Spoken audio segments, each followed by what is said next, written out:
Olá, Ricardo. Oi, Patrick, tudo bem? Tudo jóia? Tudo bem, tudo perfeito. Prazer ter você Como é aqui. que tá aí o meu visual? Tá legal essa luz, Tá legal, tá melhor que a minha, porque a minha luz eu não consegui uma luz direta, então tô com uma luz assim indireta. Eu comprei sabe aquele aparelho que Sei, ajuda sei, sei, sei. a Aham. iluminação? É bom, viu? Funciona. Tem É, funcionado eu, nos eventos que eu eu tenho vou feito. comprar um que aí você fica com, né? Eu tenho olho fundo já com essa sombra aqui, parece que É, parece aquele não, tio mas tá careca da legal. família Addams. Mas tá legal, pô. É, né? Bacana.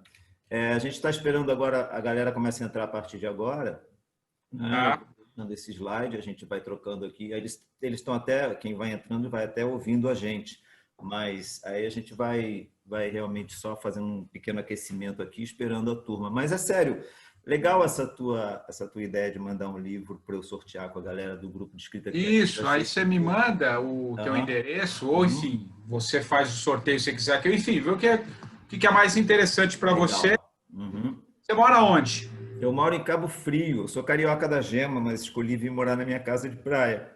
Já Que faz gostoso. quase 20 anos isso, já tem. Ah, é? É. Depois que eu Que também, legal. você fez esse teu momento, né, sabático, assim, eu trabalhava na área de publicidade, né, e o meu último emprego formal foi no jornal Balcão, que era muito parecido com Segunda Mão aí de São Paulo. Inclusive, eu Ah, tive a lembro desse jornal oportunidade. É, tradicionalíssimo, né? e o Balcão tinha no Rio de Janeiro, e eu trabalhei no Balcão até 2002, eu acho. E aí eu cheguei a ser diretor da empresa, country manager aqui para a América Latina, essas coisas todas. E aí Sei. que o jornal foi vendido para um grupo franco-canadense. Mas aí eles queriam implantar um sistema aqui que eu não concordei, eles acabaram me tirando do esquema e mudaram tudo e não duraram um ano. Sei. E por outros motivos e tal, eu resolvi fazer. Eu já estava já meio que coroa, falei assim, não, vou mudar de vida, vou sair. E o Rio muito, eu morava na Tijuca, um lugar muito violento, assim, minhas filhas jogando no chão por causa de tiroteio, saída de colégio, essas coisas do Rio de Janeiro, né? Aí eu falei, não, Sei. chega, vamos ter uma vida completamente diferente, alternativa, e viemos para cá. E daqui não saímos. Minhas filhas saíram. Uma é cidadã sueca, a outra agora é americana. Uma tem família na Ah, Suécia, é, a pô? outra tem família nos Estados Unidos. E ficou eu e minha esposa aqui Caramba. em Cabo Frio.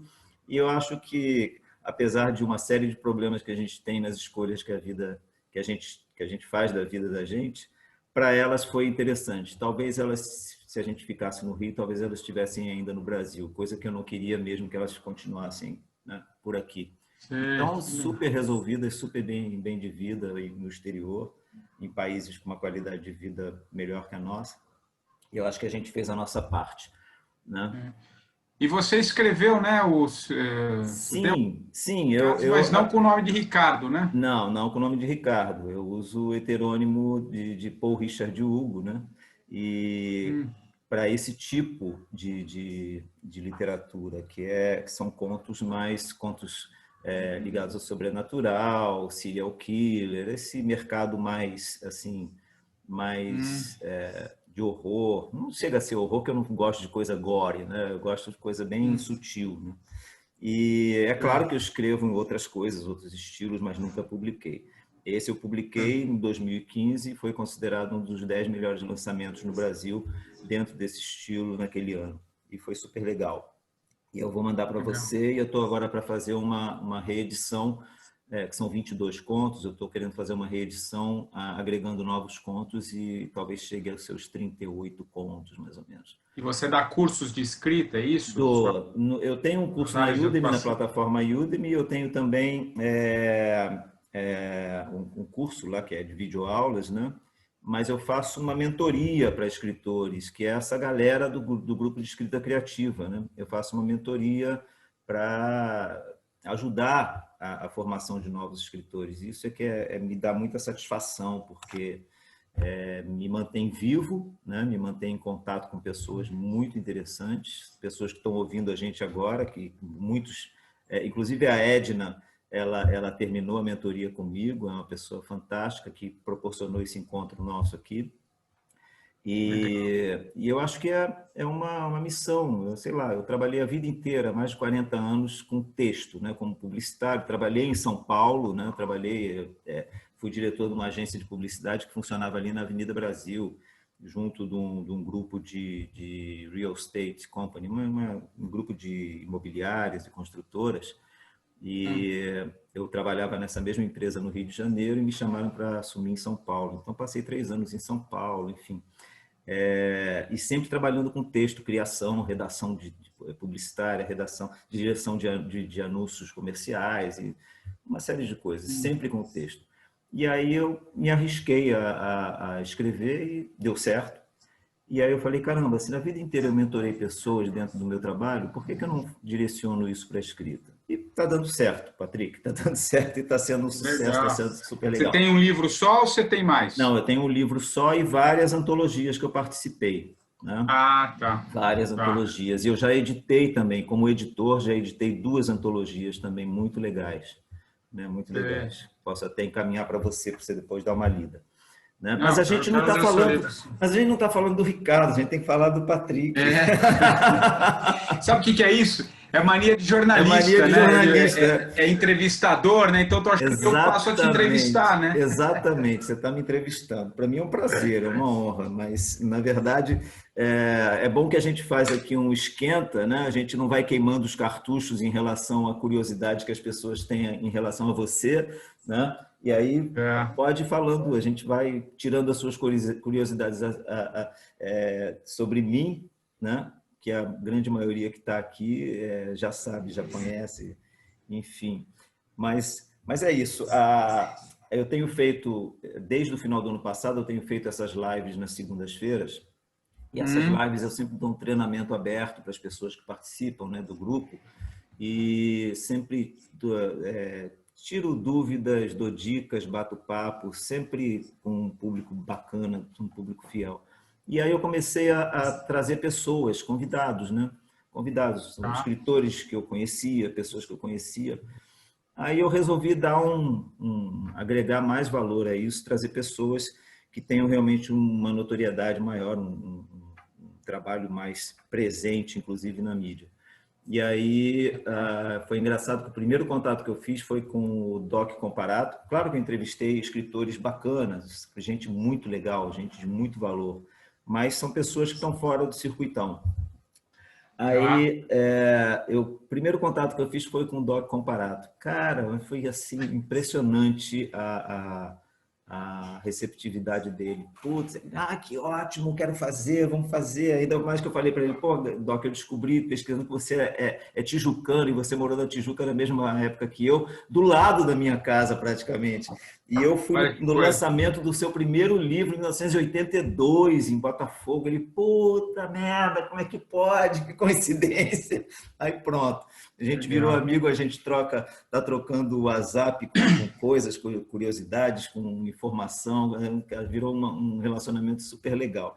E aí veio a sugestão da Edna, né? Brilhante, e em convidar você, eu falei, claro, chama, vamos embora. E agora, na sexta-feira, por conta de agenda, que a pessoa não vai poder fazer na segunda, na sexta-feira vai ser o Marcelino Freire, né, que é escritor também, e topou, está super entusiasmado em fazer também. O Marcelino é famoso, né? Marcelino é famoso. Marcelino escrita, assim, ele... Exatamente, ele é uma referência, né? É referência, ele ganhou Jabuti, ganhou Machado de Assis. Obrigado você me colocar nesse rol aí, porque o Doc conhece, eu sou o primeiro livro, né? Mas tem mas acho que dá para falar um pouco disso, né? Que a importância do autoconhecimento, como que eu sem dúvida. Tem uma pós-graduação em jornalismo literário, né? Acho que isso é legal, achei super curioso isso. Super curioso, super interessante. Né? Pegar aqui a minha estante, eu tenho bastante coisa, eu sempre gostei muito de literário, né? Que tem uma pegada mais humana, né? Claro. O personagem como centro da matéria, então Uhum. Então, isso ajuda, né? Não, isso é muito legal, isso é muito positivo. Porque, veja bem, eu percebo nas pessoas que fazem parte do grupo, das pessoas com quem eu convivo assim, todos os dias, né? Que são escritores novos. Tem gente que está no grupo que já tem estrada, já tem vários livros publicados, mais do que eu e você juntos. Mas, ainda assim, tem uma série de... tem sede por conhecimento, que eu acho super legal. Mas a grande maioria são escritores que estão começando a carreira, cheios de dúvidas, cheios de, sabe, de como começa, como é que eu faço, cheio de dúvida, a cabeça completamente cheia de dúvida.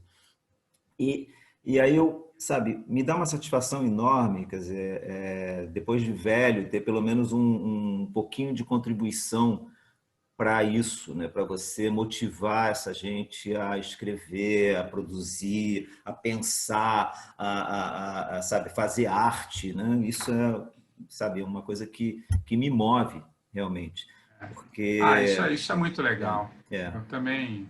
Isso me dá uma satisfação muito grande. E contato, né? E contato com pessoas. Isso é fantástico. Eu dei um treinamento muito interessante sobre personagens, né? Construção de personagens sob o olhar do comportamento humano. Aí eu consegui fazer juntar os arquétipos de Carl Jung junto com as técnicas de construção de personagens de Konstantin Stanislavski, misturei tudo, fiz uma celeuma, olha, fiz assim um conteúdo muito interessante e foi assim incrível a receptividade da galera também em relação a isso. Então é esse o meu trabalho, e trazer pessoas assim como você para essa galera ouvir, né? Ouvir você com toda essa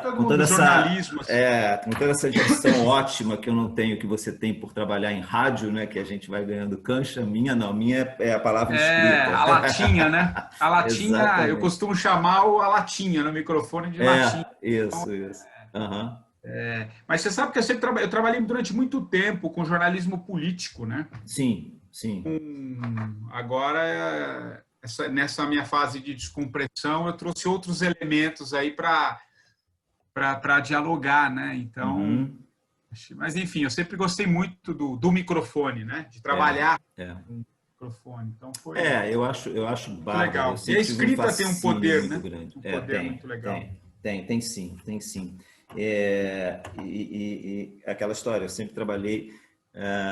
Eu agora estou podendo ter um pouco mais de tempo para poder exercer a arte, né, da escrita, porque normalmente quando você está trabalhando com a escrita, até mesmo você como jornalista, né, você trabalha com a palavra, a ferramenta, você trabalha porque é o teu trabalho, não é arte, né? Então, no momento que você tem uma pausa para você praticar a sua arte, cara, aí é muito bom, aí é fantástico, né? Sem aquele compromisso do escrever para ganhar, né? Escrever para cumprir um trabalho, uma tarefa, né? E é super legal. E uma coisa que eu queria saber de você, assim, que é uma curiosidade que talvez algumas pessoas tenham, a gente está agora com, deixa eu ver quantas pessoas estão entrando, a gente está com 15 pessoas, o pessoal vai entrando aos poucos, já sei por experiência própria. Como é que foi tua passagem de você trabalhar com o jornal impresso, que você trabalhou na Folha lá em Tupã, né? Folha do Povo. Como é que foi passar da palavra impressa para a palavra falada, vamos dizer assim, na rádio? É diferente, né? Um outro tipo de linguagem. Exato. Na escrita do jornal, né? Eu fazia...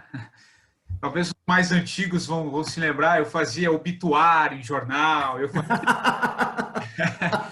sou do bom tempo que você sabe que cidade pequena tem dessas coisas, né? Você sabe que passava todo dia, finalzinho da manhã e finalzinho da tarde, uma viatura deixando os boletins de ocorrência da cidade. Olha. Então eu construí algumas histórias, enfim, era legal porque foi uma forma também de apurar algumas notícias e desenvolver um texto diferente. Então foi curioso. Agora, essa migração para o rádio é outra coisa, né?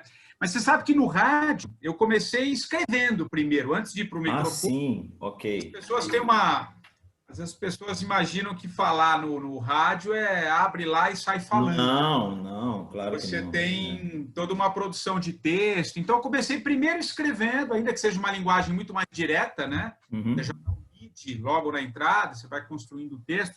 Jornal, você trabalha com outras dinâmicas, né? E aí, um pouquinho, eu já fui pegando o jeito do microfone, a entonação, o jeito de colocar, enfim. E Você vai criando uma característica própria de locutor, Exato. né? Você vai criando uma personalidade, né? Para as pessoas até identificarem que aquele é teu estilão, né? Exato. Você sabe que, Ricardo, até no meu texto, no meu livro, muita gente que lê é como se... E quem me ouve, né? Eu fiquei durante muitos anos ancorando 2 programas de políticas de âmbito nacional, né? Então, dentro ali do microfone. E quem leu o meu livro falou, poxa, parece que você está falando comigo. Tem uma linguagem meio oral, né? E Olha, acho que legal. o próprio ritmo do rádio parece que é uma conversa, né? Até a Ivana, acho que você deve conhecer como escritor. Quem me ajudou muito na elaboração foi a Ivana Arruda Leite, famosa, também já levou o Jabuti, super amiga. Ah, legal, que bárbaro. Aliás, quem a lançou a Ivana começou a escrever aos 50 anos de idade, é muito legal, Ivana, né? Ela é uma socióloga, enfim, mas ela sempre escreveu. Quem a lançou nesse mundo foi o Marcelino. Ela é muito grata. Que legal. História muito legal. E a Ivana que falou nisso, falou, pô, você tem uma linguagem muito oral. Esse tempo de rádio, acho que me propiciou um pouco isso. Bacana. Não tem como. Não tem como, né? Você vira quase que uma marca, né? Fica assim, que vai até para o texto escrito, né? Acaba indo para o texto escrito mesmo. Né? É muito, muito interessante. Mas deixa eu ver aqui quantas pessoas a gente tem na sala. A gente tem várias pessoas aqui no chat. Deixa eu ver o que o pessoal anda dizendo. Um monte de boa noite. Todos dando boa noite para você e para a gente. Obrigado. A gente está com 18 pessoas até agora no momento. São 20 horas e 3 minutos, quer dizer, tem gente que ainda está entrando, tem algumas pessoas que ainda têm algum tipo de dificuldade de entrar no Zoom, que é natural, né? Que é uma plataforma nova, as pessoas às vezes têm algumas dúvidas. É claro que dentro do grupo eu tenho sempre aqueles que eu chamo de auxiliar de palco. Uma auxiliar de palco é a própria Edna, né, Edna? Estou te vendo aí com seu microfone, com seu headphone branco na tua cabeça aí. Estou te vendo. Você está bem do meu lado aqui nos quadradinhos em cima do Patrick. E a Edna é uma auxiliar de palco e tem a Bruna também, que eu não sei se a Bruna já chegou, que ela é a parte de tecnologia, que ela ajuda todo mundo a entrar nas lives. Eu não sei nem se ela hoje está aqui. Então, você tem uma equipe toda aí. Tem uma equipe informal que me ajuda. Legal. Super legal. É super legal como é que a gente vai tendo uma relação com as pessoas assim muito, muito bacana, né? Muito bacana, uma troca muito boa. Mas vamos lá.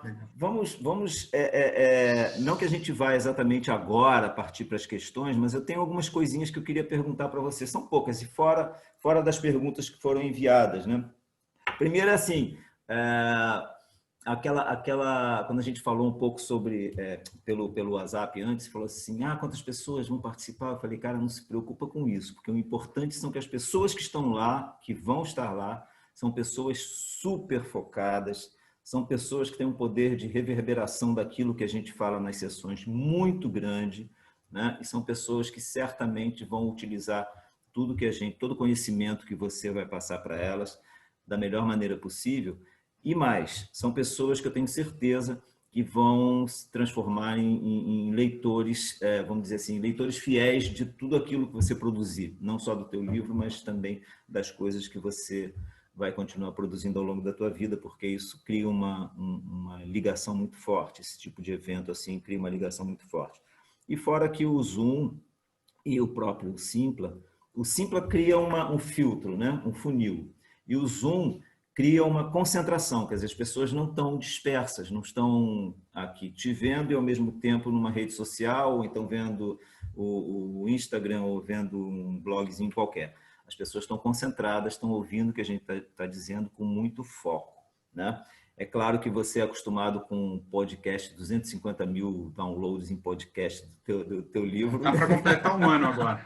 Pois é. Então, você tem um pouquinho de gente, mas ainda assim, eu garanto que esse tipo de evento que a gente está proporcionando aqui para essa galera, ele vai criar, vai dar suíte, né, como a gente fala, ele vai dar suíte porque vai ficar gravado, né? Eu estou gravando o evento, vou passar depois essa gravação para você, eu passo para as pessoas do grupo e isso vai tendo um desdobramento. Eu boto no meu canal do YouTube e isso eu vou divulgando e a coisa não acaba, não se esgota aqui, né, quando terminar esse bate-papo, né?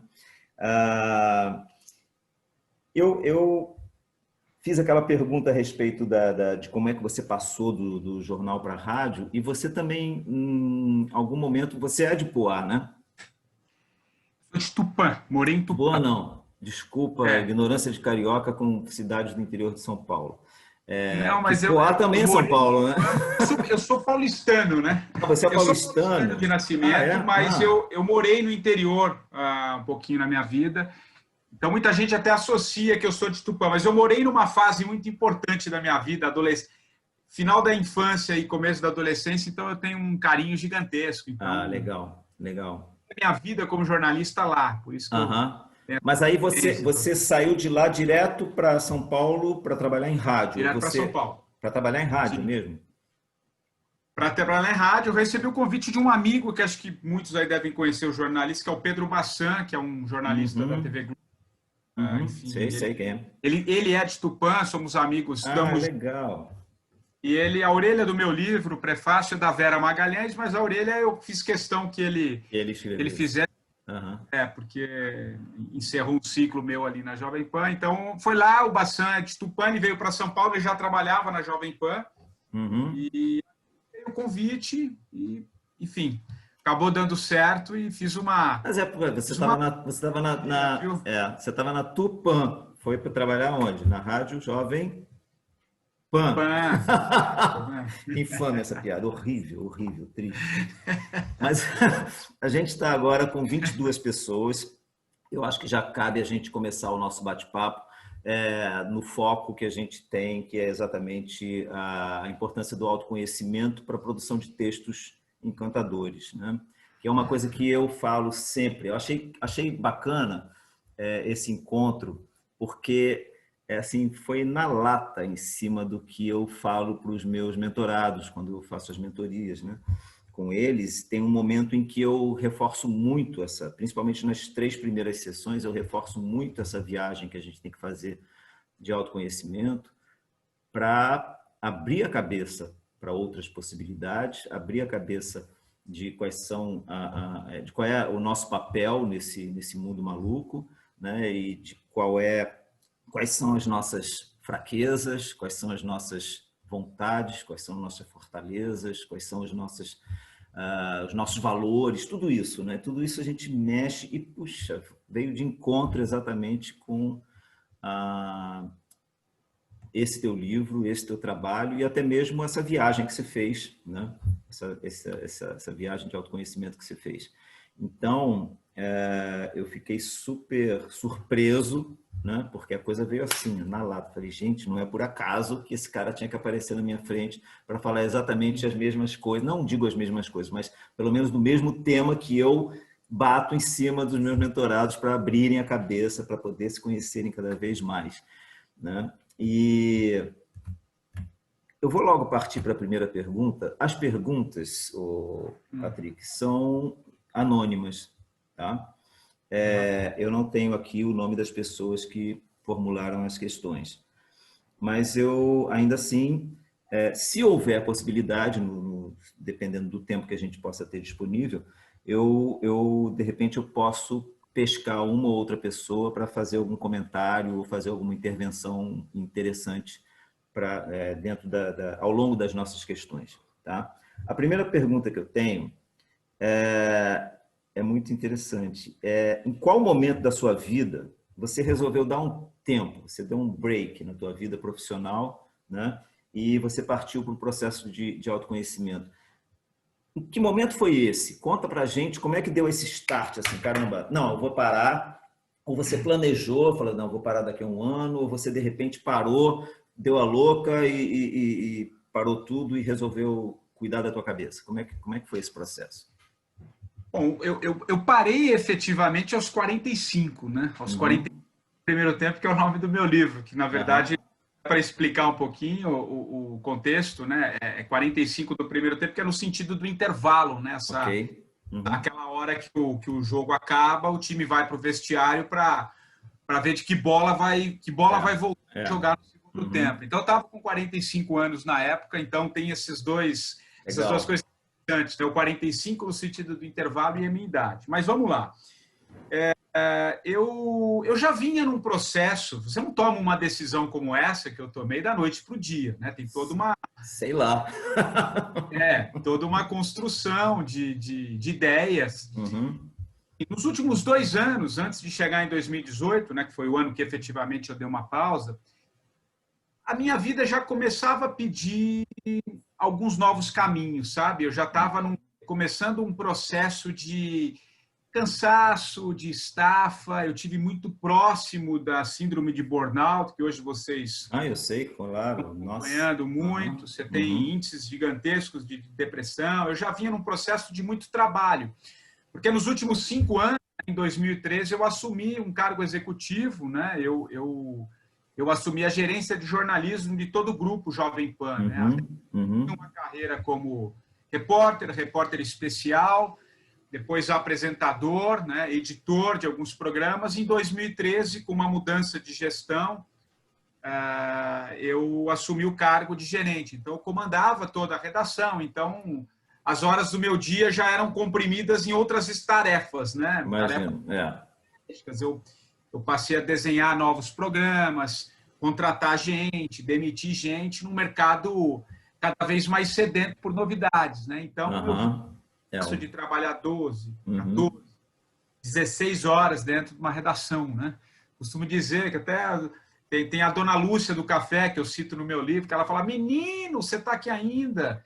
Quando a minha jornada passava de 14 horas por dia. Então, eu já vinha num processo de muito trabalho. Eu estava querendo buscar novos horizontes, dentro da própria comunicação, entender as mudanças que o mundo dentro da minha área de atuação.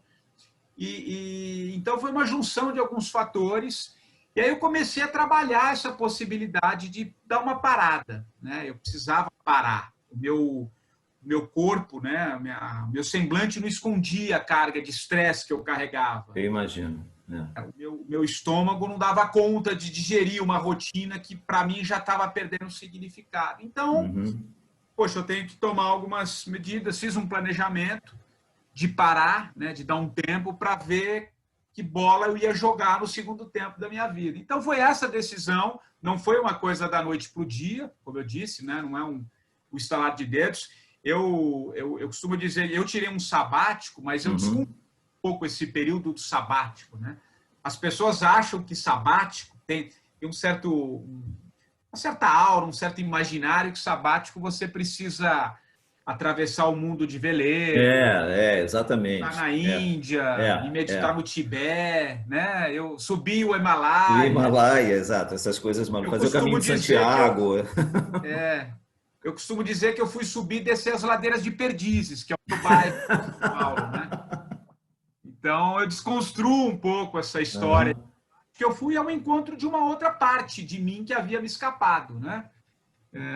Que é essa coisa de mergulhar um pouco, entender um pouco a minha história, conhecer o porteiro do meu prédio, conhecer o meu vizinho, conhecer o chapeiro aqui da padaria, sabe? O meu mundo, o meu bairro, né? Claro, muito interessante isso. Caminhar, eu fui conhecer um pouco. Então, foi esse o processo. Respondendo a sua pergunta, assim, não foi nada da noite para o dia, essa construção, mas a vida pediu uma mudança, né? A vida estava pedindo uma mudança, e aí eu resolvi fazer essa pausa. Né? Estava pedindo uma pausa até mesmo para você sobreviver, né? Vamos dizer assim.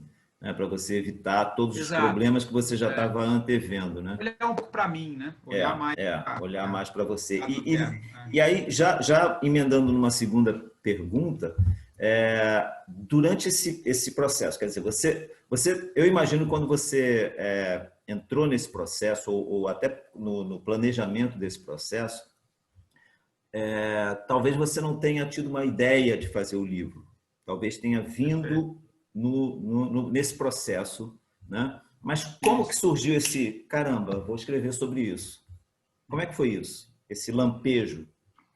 Cara, de fato, eu não tinha. Eu imaginava escrever algum livro, como todo jornalista, você imagina um livro sobre alguma coisa, algumas coberturas.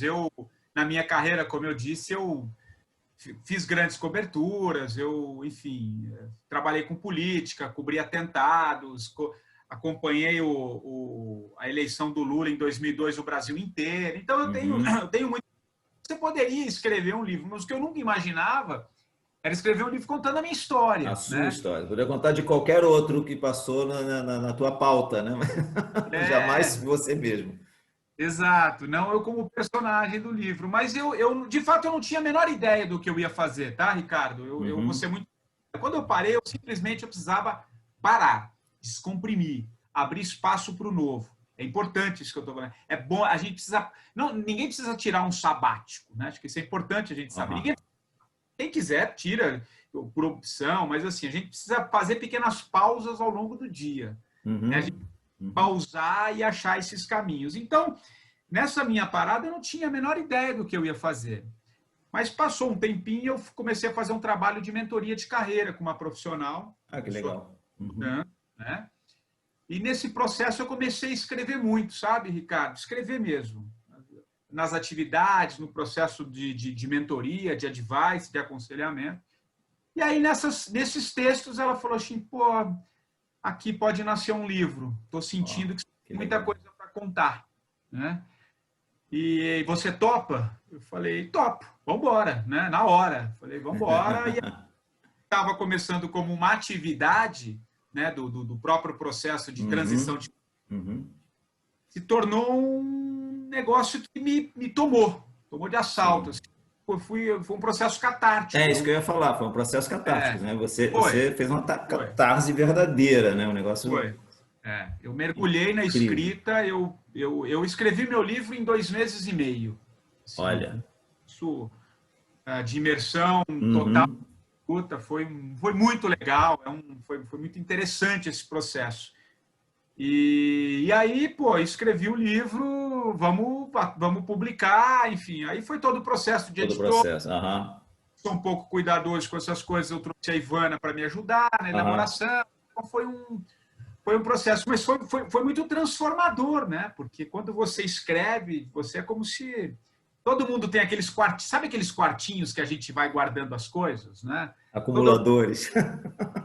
Você tem os seus quartinhos. Então, e a gente tem os nossos quartinhos internos, né? A vida executiva, eu não tinha tempo para nada. Então, tudo que surgia da minha vida, eu ia guardando naquele quartinho. Uma hora... eu sei, eu fiz isso a vida inteira, que eu dirigi empresa também, eu fiz isso a vida toda. A gente não olha para a gente olha para a empresa, olha para a produtividade, não olha para a hora também, porque quando você está num cargo de liderança, a hora... o final do expediente não existe, é final da tarefa, né? Então... Exato. Então eu precisava olhar, mexer no meu quartinho interno, né, nesse processo do quartinho. Então foi aí que foi a matéria-prima da minha escrita, foi isso aí, o que estava acumulado ali no meu quartinho. E aí toquei em frente e a elaboração do livro se deu dessa maneira. Né? Bacana. Emendando numa terceira pergunta, você acha que importante, eu não diria todo, mas você acha importante para um escritor fazer uma viagem de autoconhecimento para conseguir produzir textos mais densos, com mais substância, textos mais emocionantes ou textos mais envolventes? Como é que você pensa sobre isso? A importância de se fazer essa viagem de autoconhecimento? Até mesmo que não seja para escrever sobre si, né? Para escrever uma história de ficção, qualquer que seja. Mas você acha importante também?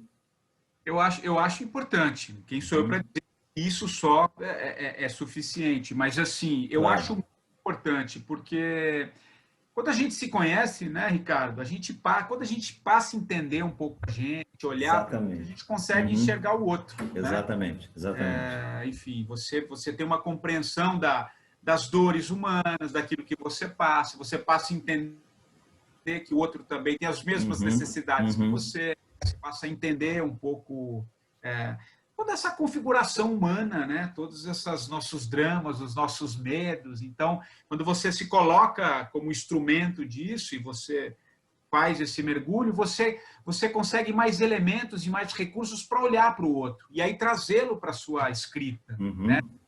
Com os personagens, aquela coisa mais você tem uma elaboração profunda do que é o sentimento da vida. É claro, tudo depende muito do que você está escrevendo, mas exato. Um olhar maior, um olhar uma perspectiva maior sobre as dores humanas, né? Sobre o que constitui, né? Como a gente é formado. Eu não tenho dúvida que isso é uma bela matéria-prima para o que a gente vai escrever, né? E eu gosto muito dessa coisa autoral, né? Essa coisa você traz esses dramas humanos conecta, né? Eu costumo dizer que conecta. Sim, né? sim, sim. Você se encontra no outro. Para todo escritor, eu sempre falo isso, né? Para os meus mentorados, o processo de autoconhecimento ele não se esgota só na percepção do teu mundo ao teu redor, né? Você sabe, isso. E é interessante, porque e aí num processo de escrita, por exemplo, como foi a minha maneira de escrever o livro, né? A forma que é uma escrita autoral, né? Não é uma ficção, contei ali a minha história, e você vai mexer naqueles quartinhos, como eu disse há pouco, quartinhos internos, tem um processo de transformação gigantesca que acontece. A escrita tem muito poder. Eu acho que eu estou aqui com uma turma de escritores, sim, né? Sim, sem dúvida, tá mesmo. Eu acho que todos sabem a força, né? Porque mexe, né? O livro foi assim, foi muito, ao mesmo tempo que ele foi gratificante você tirar no papel, ele também é dolorido, né? Porque você mexe com questões, inclusive pega fisiologicamente, né? Acho que é verdade. De exaustão mesmo. É verdade, assim. é verdade. O meu tipo de escrita foi muito... Eu rememorei muitas coisas, eu fui buscar a minha história, né? Escrever sobre a ausência do meu pai, sobre a relação com a minha mãe. Então, isso tem um peso, né? Isso tem um... É ótimo, né? É como se você tirasse algumas coisas dentro de você. Te liberta, mas tirar essas cascas, né? Dói, né? Tirar a casquinha de ferida dói, né? Dói bastante, mas é transformador, eu diria. É transformador, com certeza, com certeza. E me conta como é que uma dúvida que surgiu, que eu achei interessante colocar aqui na relação de questões. Como é que para você se dá ou se deu esse processo de autoconhecimento, né? Como é que a gente vai saber que a gente está dentro de um caminho do autoconhecimento, né? Como é que isso aconteceu com você? Falou, caramba, vou fazer um processo de... É tipo assim, amanhã eu vou fazer um processo de autoconhecimento, legal. Aí chega amanhã, você acorda, pronto, já estou num processo de autoconhecimento. Não é assim. Como é que rolou isso para você, com você? Eu acho que foi a própria construção da minha vida, né? Ela vinha pedindo, sabe? Ela estava dando aqueles vizinhos assim, poxa, mergulha, olha aqui para mim, eu escapei um pouco de você aqui, né? Vamos encarar a vida de fato, né? E aí primeiro, você tem que se permitir, né, Ricardo? Eu acho que não tem nada de errado com imprime um ritmo de vida e tá tudo bem se a vida tá legal, né? Eu sempre fujo de fórmulas. Eu acho que tem fórmulas. Você tem técnicas, uma série de coisas, inclusive na própria escrita, mas assim, não tem fórmulas para a vida. Acho que cada um vai pensando e vai sentindo as dores, né? A gente precisa estar... O que eu acho que é muito importante, a gente tem que estar muito atento ao que a vida está nos dizendo. Né? E esse processo de se conhecer, que eu acho que passa muito pela escrita, né?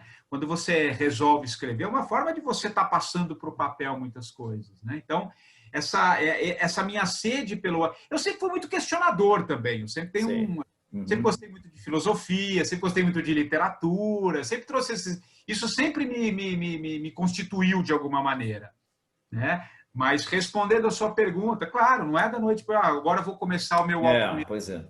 Construção. Você pode se conhecer quando você passa por uma situação muito difícil na sua vida, quando você tem morte próxima, quando você perde alguém, né? Quando você tem a dor. Pode ser pelo amor, né? O amor. Se fala muito pelo amor ou pela dor. Pela né? dor, exato.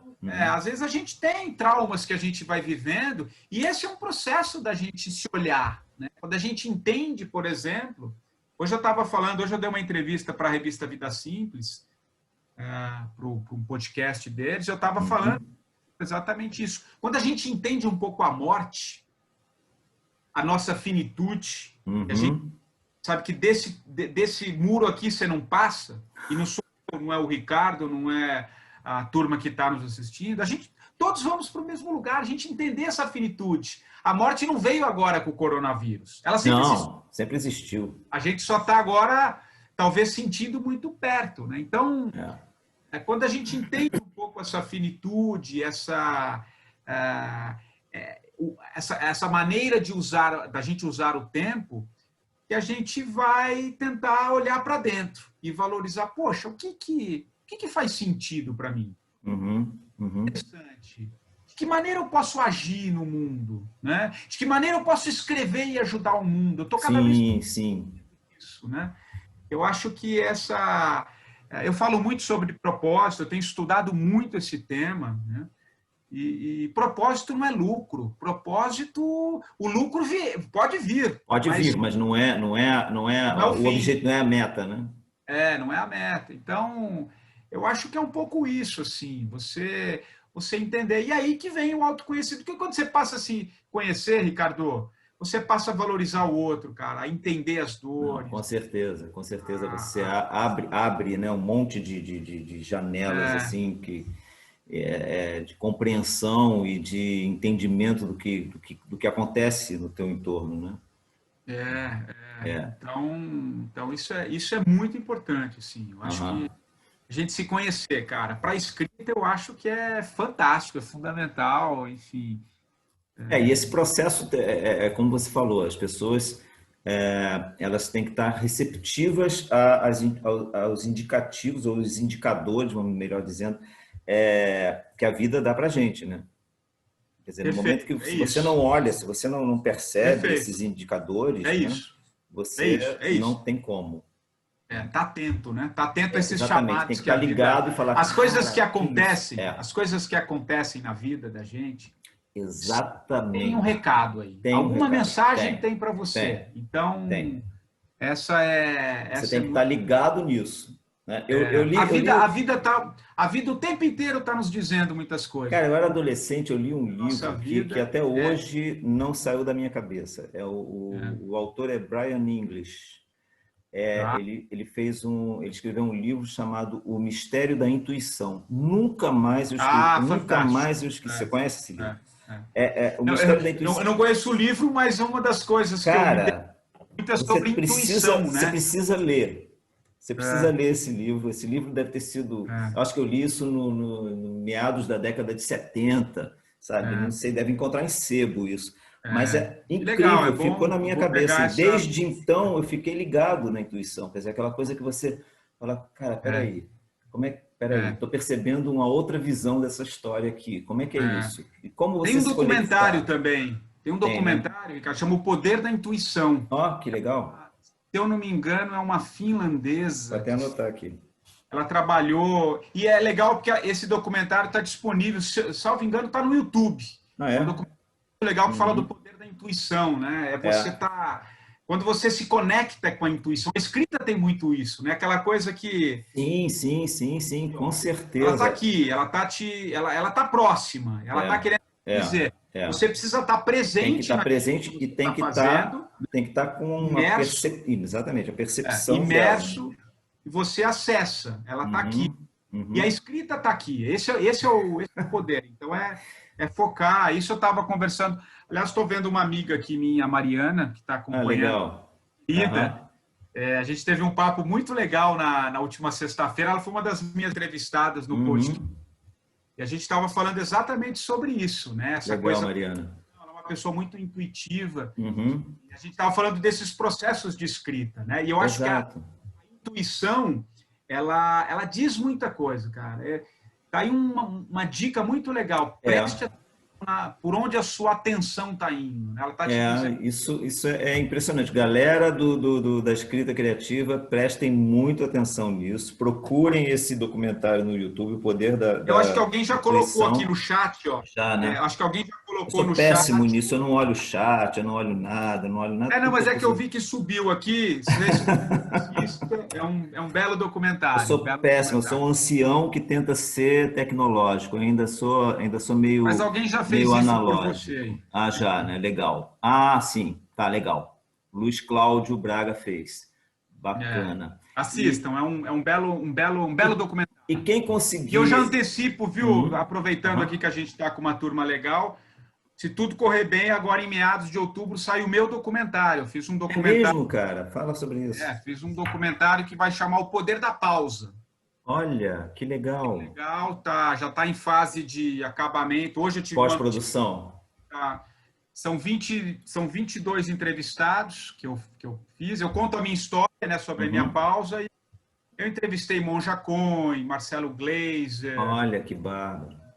Milton Ratum, já que todos estamos entre escritores aqui. Exato. Ratum, Leila Ferreira, Amir Klink. Eu trouxe várias pessoas que legal. Da filosofia do campo para discutir esse momento. Então, em breve vai ter um documentário aí, além do Poder da Intuição que eu sugeri, vai ter o Poder da Pausa também. É o Poder da Pausa, né, do Patrick Santos. E a gente tem também a sugestão que eu dou, quem quiser encontrar num sebo, buscar esse livro, chamado O Poder da Intuição, que é eu já anotei bárbaro. Depois você anota, se você encontrar, depois você me fala o que você achou. Quero comprar, sim. Tem mais uma questão aqui, falando do teu livro, né, dos 45 do Primeiro Tempo. Se você, dentro desse livro, você colocou alguma coisa ficcional nele, ou se você foi direto e de forma objetiva na tua vida, no real mesmo? Não tem nada. É a minha história. Escrevi o livro de peito aberto, fui muito corajoso, porque ali eu me expus muito. Fazer uma análise pública, né? Eu fiz. Na verdade, foram 14 anos deitado num divã, né? Eu sempre gostei muito de psicanálise, que é tenso, assim, não é? É tenso. Então, eu trabalhei muito isso. Eu senti que eu estava preparado para contar um pouco a minha história e compartilhar a minha história, né? Que eu acho que a coisa que mais me deixa feliz é quando alguém me manda uma mensagem falando que se leu no livro de alguém, cada um com a sua história, né? Cada um com a sua forma de enxergar as coisas, mas se leu, né? Então é muito bom quando a gente consegue compartilhar as nossas histórias com os outros e as pessoas se leem, né? Então foi um relato muito assim aberto, corajoso e totalmente real mesmo. Não tem real nada de mesmo, ficção. Né? Eu gosto um pouco dos elementos, né, da ficção, no sentido da literatura. Mas ali é uma obra totalmente... E você pretende se arriscar? Você pretende se arriscar em romance ou contos ou partir para essa linha também? Ficcional? Eu quero, Ricardo. Eu tenho vontade, cara. Assim, eu sei que não é para agora. Eu sei que não é, né? Eu tenho... Deus quiser, o 45 é o primeiro de muitos outros que virão. Mas agora eu estou com o meu campo energético aqui, a minha atenção para um outro projeto que eu tô montando, que eu estou desenvolvendo, mas assim, eu quero muito, eu gosto, mas dá para ver aqui pelo fundo, né? Eu tenho apaixonado por literatura, por escrita. quero muito. E é o meu sonho, né? Escrever um romance. Mas vamos ver. Eu acho que tem muita história aqui. Eu costumo dizer, acho que é uma coisa legal também para compartilhar. Uhum. 45, ele estava escrito em mim. Ele já estava escrito em mim, né? Ele precisava só Precisava passar. sair, né? E eu acho que a escrita tem esse poder, né? E para outros livros, quando eu senti que ele está se escrevendo, que ele está nascendo, é a hora de pôr por papel, né? Então, Uhum. muito sonho em escrever um romance, mas na hora certa. Assim, claro que a gente não está falando de mim, estamos falando de você, mas é só um parêntese. Eu estou no momento que eu também estou desenvolvendo um texto, que é um texto que está pedindo para sair, né?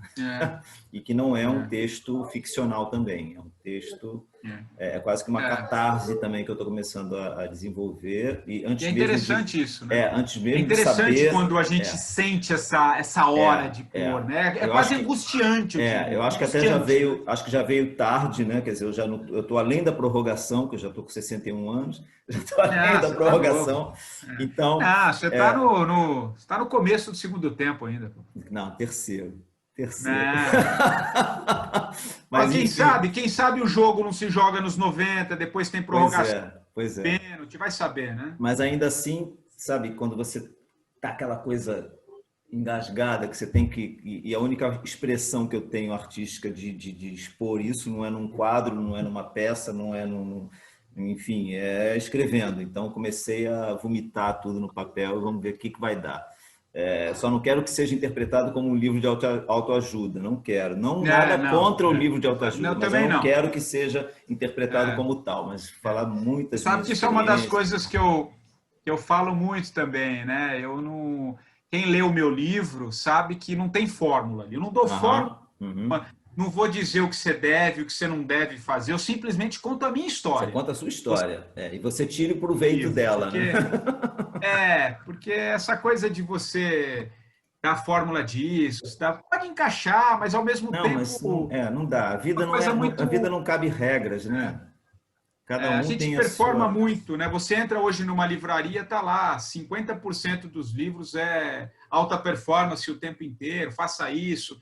E às vezes pode ter um papel inverso, né? De você achar que você não consegue e o problema passa a ser você, né? Exatamente. A gente tem que tomar um pouco de cuidado, acolher um pouco as nossas histórias, né? Não achar que todo mundo tem que fazer daquele jeito. Aquele jeito funciona para todo mundo, quer dizer, aquela coisa de padrão, né? Padrão.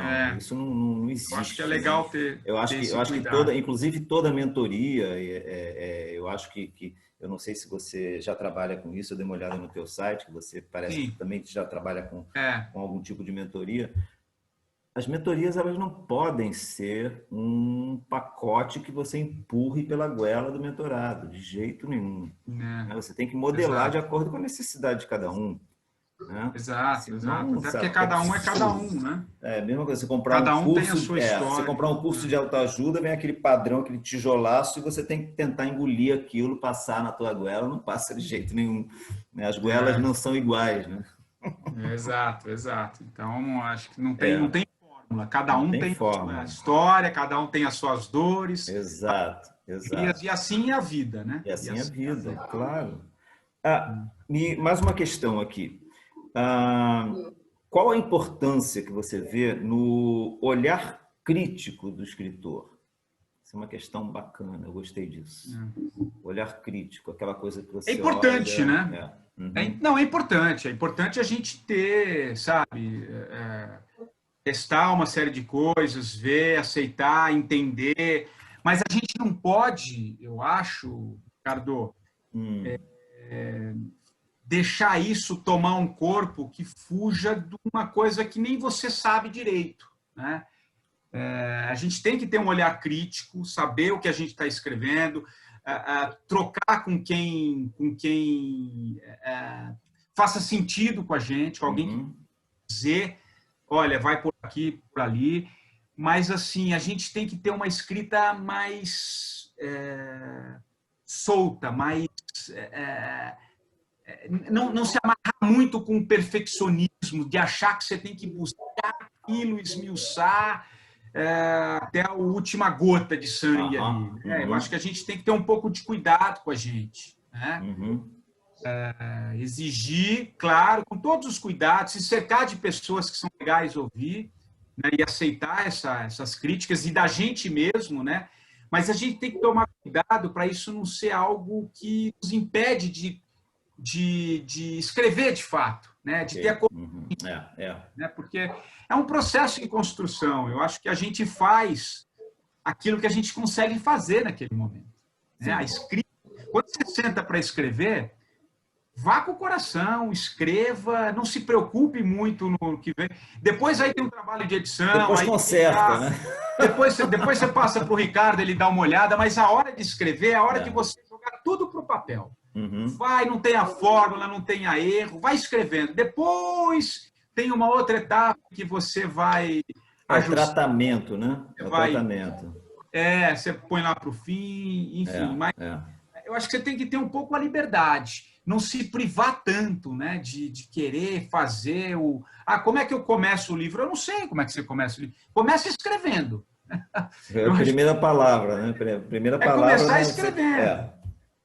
Então, mas é importante, claro, a gente também se cercar aqui, olha, ter um olhar crítico sobre o que a gente está fazendo, mas com uma liberdade, sabe? Que nos impeça, porque se você se cobra muito, cara, é complicado. É complicado. Pode te inibir muito, né? E a escrita, pelo menos eu penso assim, é a forma como eu trabalho e como eu trabalhei no meu livro. Né? Você teve uma, quer dizer, até mesmo quando você partir para os seus textos ficcionais, você tem uma cancha bacana que é a do jornalismo, né? Inclusive o jornalismo literário, que você fez pós-graduação. Sim. Eu aprendi também no tempo de faculdade de publicidade, né? Como é que a gente, a partir da onde que se produzia um texto.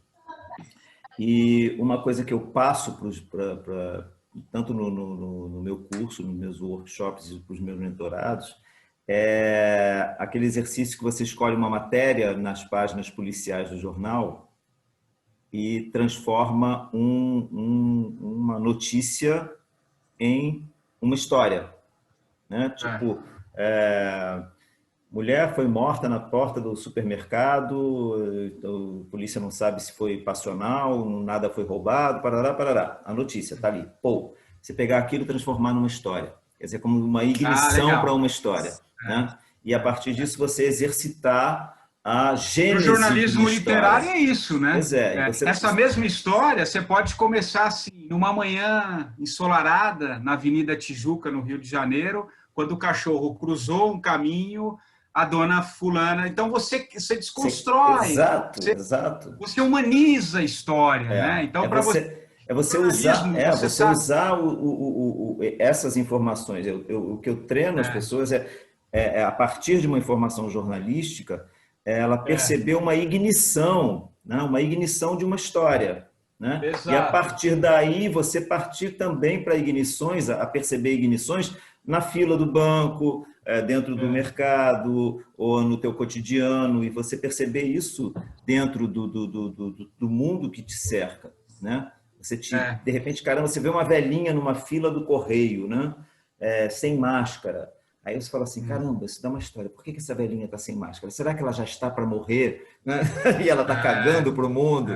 E se vai pegar ou não? Será que ela só tem um mês de vida? E como é que é o nosso olhar sobre o fato, né? Eu acho que quando você humaniza a história, e esse é o, digamos assim, o carro-chefe do jornalismo literário, né? A gente está preocupado exatamente com esse lead que você deu. Mulher é assassinada em frente ao prédio, aquela coisa ali.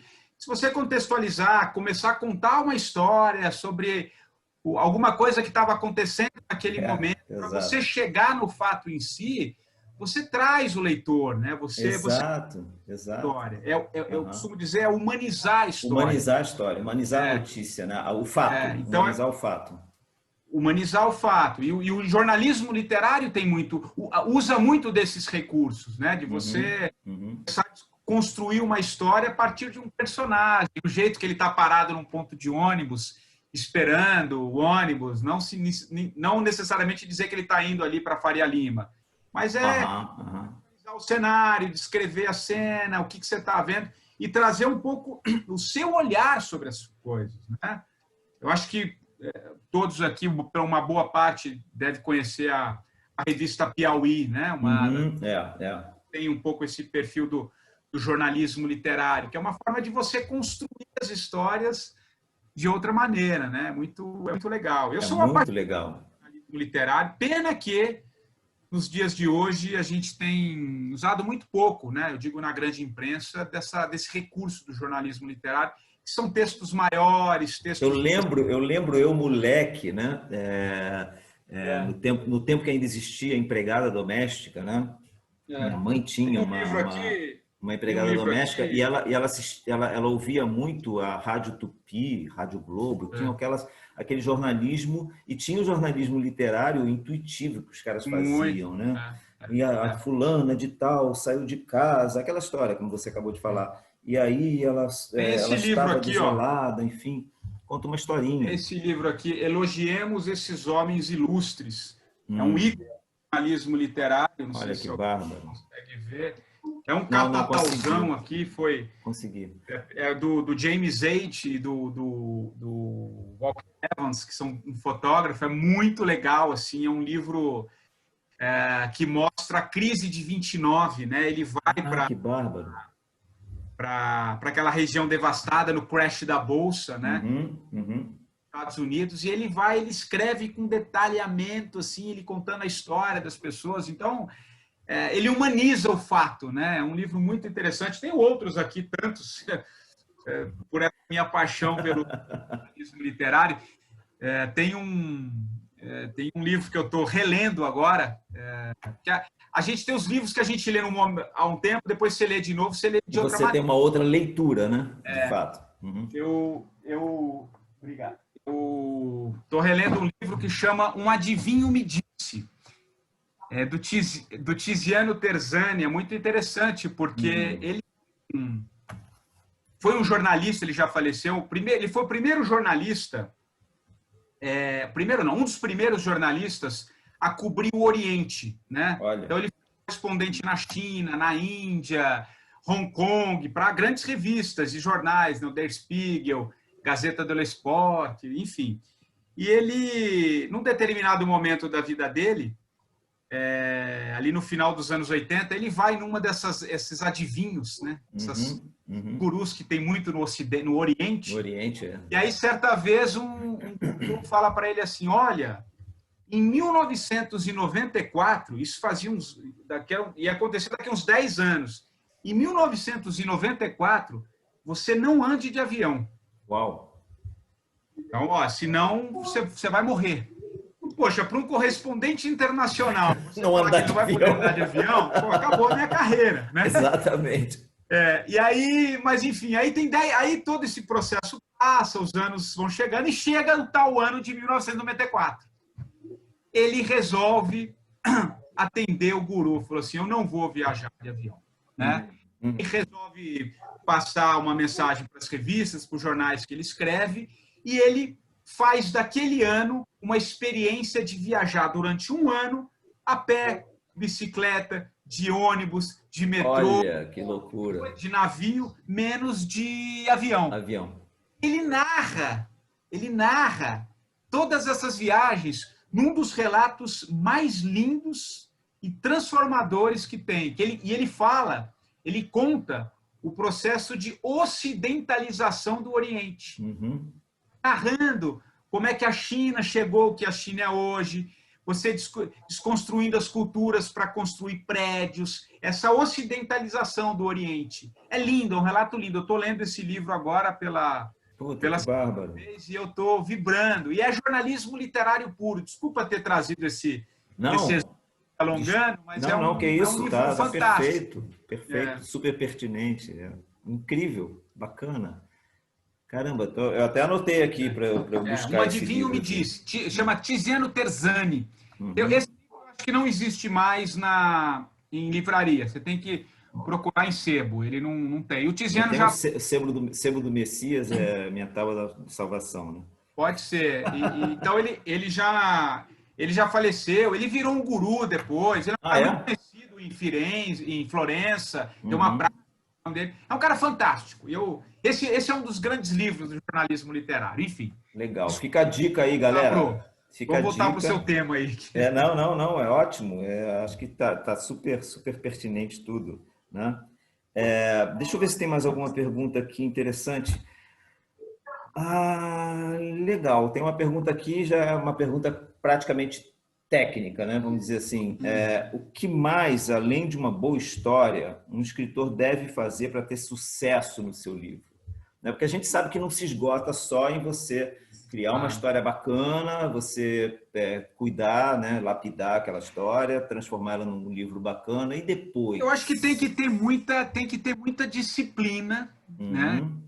Muita disciplina, tem que ter muita dedicação, né? Eu acho que para escrever um livro, você tem que estar imerso nele, né? Eu acho que, além de uma boa história, que pode ser uma história que você vai contar, ou sua própria história, ele tem que ter disciplina, você tem que escrever com muita frequência, né? Você tem que vivenciar aquilo que você está escrevendo, né? E o depois disso, quer dizer, você está com tudo pronto, teu livro está numa editora, e aí? Quer dizer, tem gente que chega e imprimiu meu livro, está aqui, bacana, lancei. Não, entendi. Aí esgotou, acabou. E aí quer que aconteça, e não é por aí, né? Mas você sabe, Ricardo, isso eu estava falando com a Mariana lá na sexta-feira, eu estava dando um toque. Hoje você tem N maneiras de publicar livro, cara. Já foi aqui. Com certeza. Mas, não, acabou. Isso publica quem não quer. Né? Exatamente. Essa expressão, assim, se você tem, ainda que você faça uma autopublicação, você tem hoje pequenas editoras que fazem trabalhos lindíssimos, cara,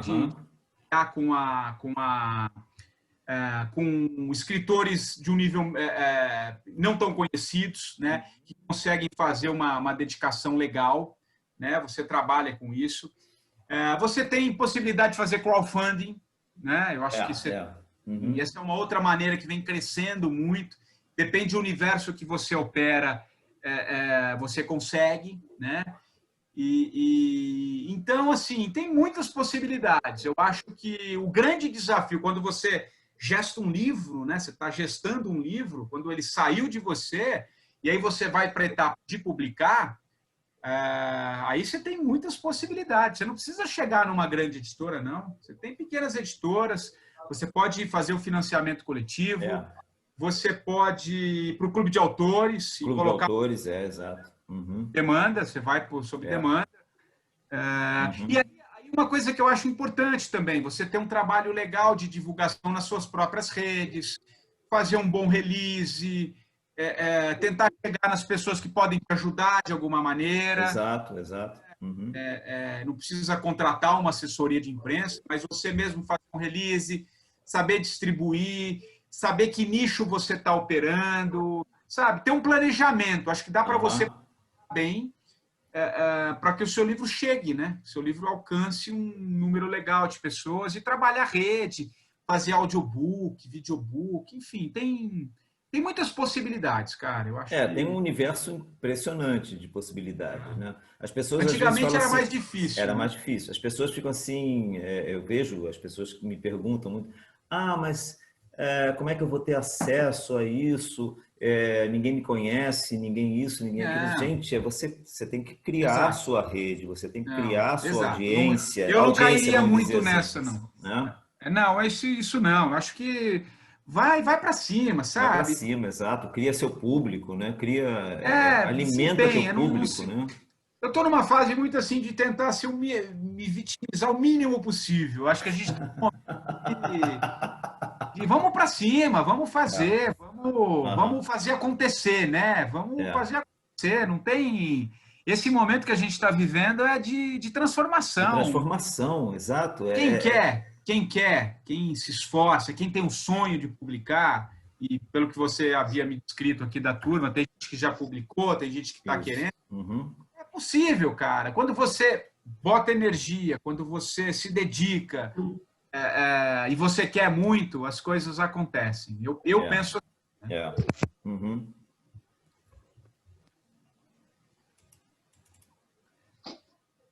Tem uma outra questão aqui, que essa pergunta eu achei super curiosa, né? Que é aquela coisa do...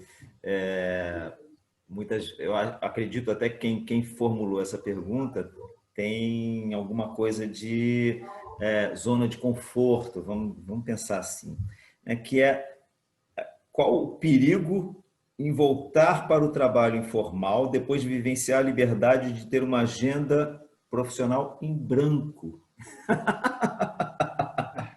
Não, você tem uma agenda em... Caramba, estou agora fazendo um momento sabático, não quero saber, vou cuidar de mim e tal. E aí, como é que é o retorno? Me conta como é que é o retorno disso, porque deve ter um processo de retorno, né? Tipo assim, acabou, pronto, agora tem que voltar à vida real, tem que voltar ao trabalho. Como é que é essa volta e de que forma você está voltando ou voltou para a tua vida profissional? Eu já voltei faz um tempo, mas não para... Na verdade, você nunca volta igual, né? E eu não Não, sei, com certeza não. eu nem sei se eu trato como um retorno, porque, na verdade, a pausa que eu fiz, né, esse sabático, foi uma própria construção do que eu faço hoje, né? Uhum, uhum. A forma como eu opero, como eu lido com as coisas. Então, a forma como eu me coloco na vida hoje é bem diferente da maneira como eu vinha conduzindo. Então, Uhum. outros projetos, né? Eu estou tocando muito mais no âmbito de algumas parcerias, eu estou desenvolvendo outros projetos, eu estou trabalhando também num projeto de consolidação dessa plataforma 45 de uma outra maneira. Então, Legal. acho que essa volta, né? Já que a gente está usando esse termo volta, você volta diferente, você vê as coisas por uma outra perspectiva, né? Você vê você passa a olhar as coisas e entender de uma forma diferente. Você se coloca um pouquinho mais no centro, né, do que é Uhum, uhum. decisões, né?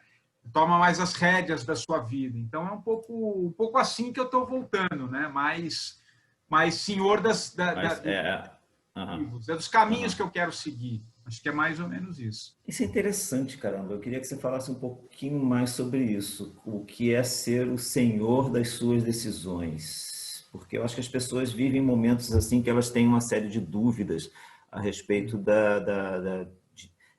primeiro, de tomar decisões e segundo, de perceber se são decisões certas ou que possam ter lá na frente alguma consequência. Não sei.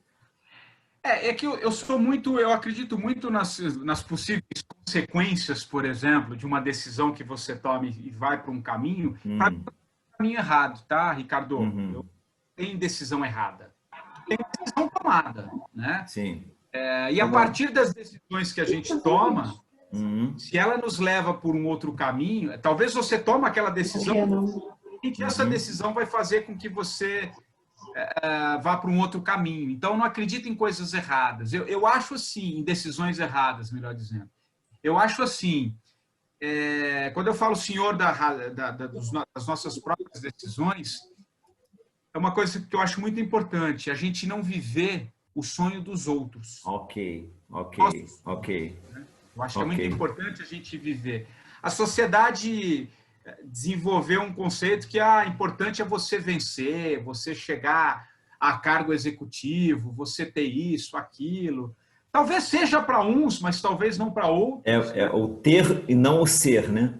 O ter não o ser. E a gente passa muitas vezes a viver sonhos que não são nossos, né? Uhum, uhum. Você entende que esse sonho não é seu, é mais fácil você voltar. Não tem padrão de vida que faça você dormir como sendo o senhor daquilo que faz sentido para você, né? Você acordar de manhã, porque você pode mentir, costumo dizer outra coisa, você pode mentir para qualquer coisa, somente para você, né? Para Uhum. você, você sabe o que está ali no teu coração, no que faz sentido para você. Então a gente não viver esse sonho dos outros e viver a nossa própria história. Nesse sentido que eu acho que é importante, né? A gente olhar e ser senhor das nossas decisões. É claro que eu não estou aqui idealizando um mundo perfeito, Claro, idealizar claro.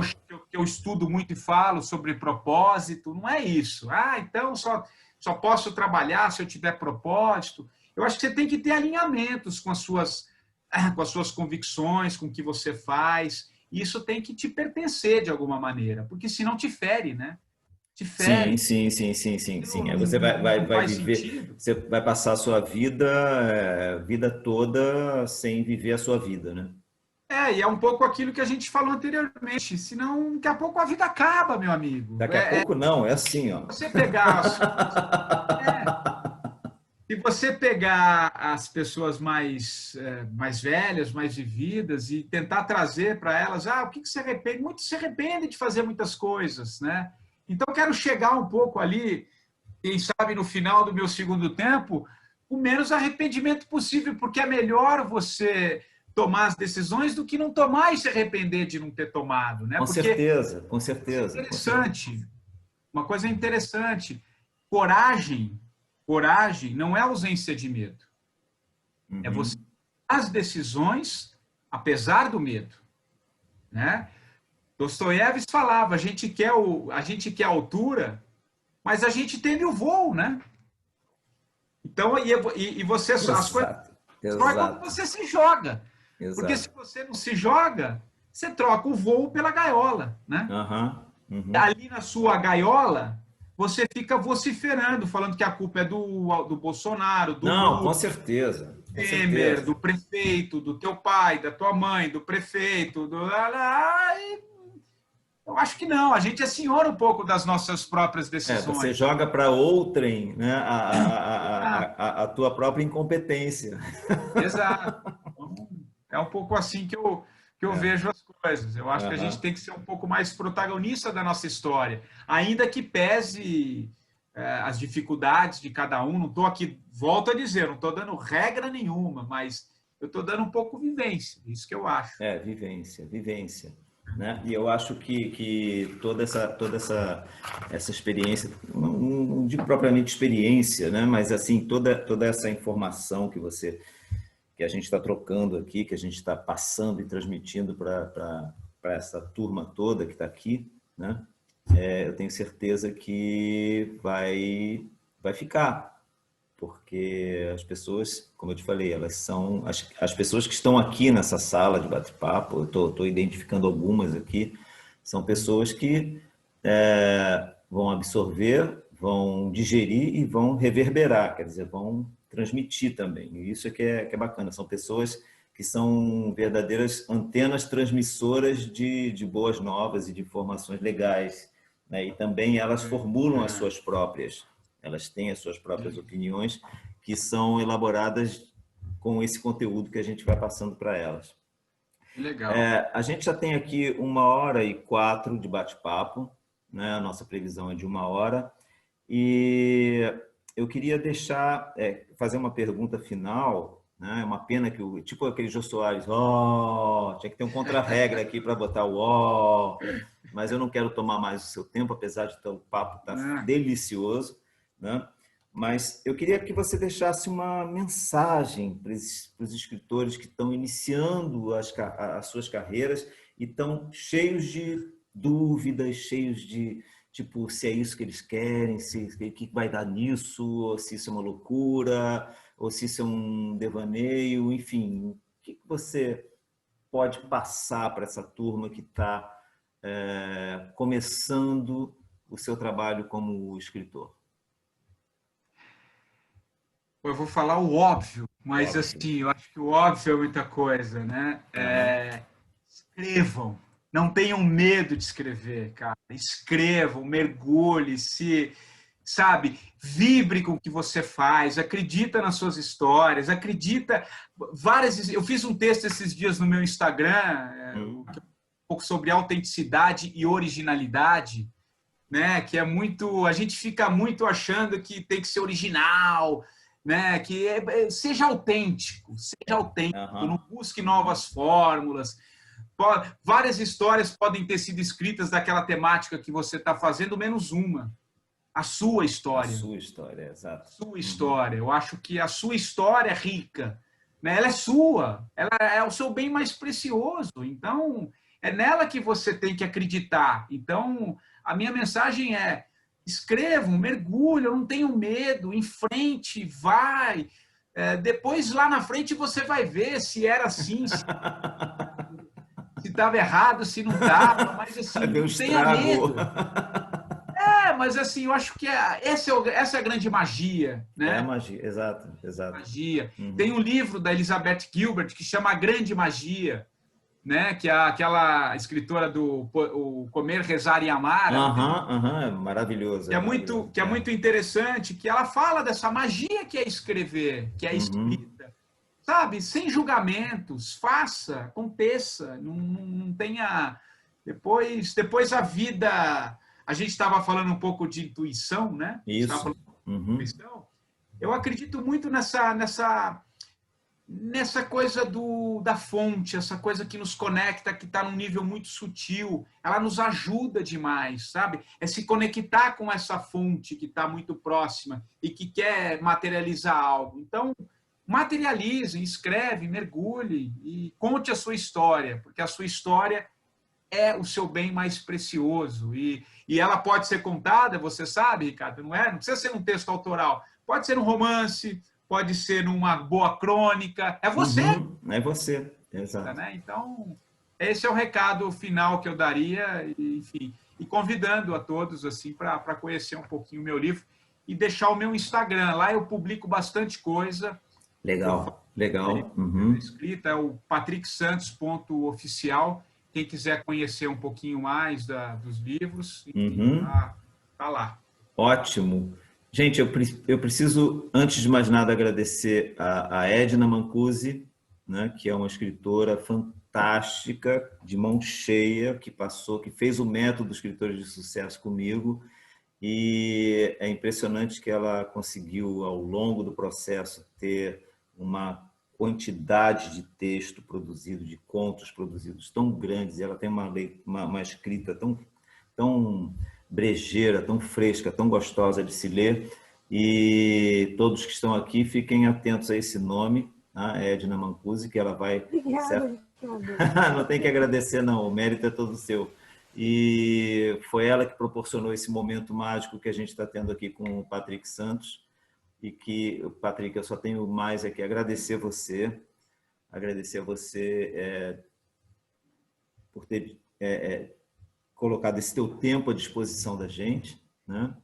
Que é isso. Eu que agradeço, Ricardo. Certamente isso vai reverberar bastante, a gente vai manter contato com você, até mesmo porque eu sei que você está preparando uma surpresa para o pessoal aí, de repente, né? É verdade, vamos sortear um livro?